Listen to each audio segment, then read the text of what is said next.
کیسے معلوم ہوا کہ قرآن شریف خدا تعالی کی کتاب ہے؟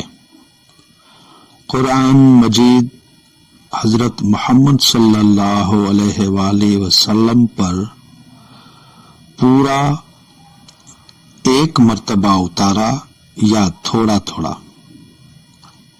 کتنے دنوں میں پورا قرآن مجید نازل ہوا؟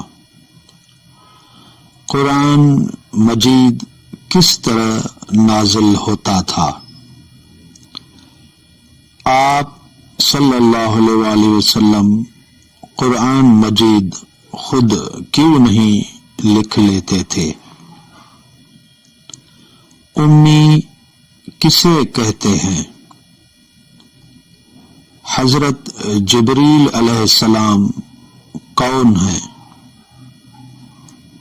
مسلمان خدا تعالی کی بندگی کیسے کرتے ہیں؟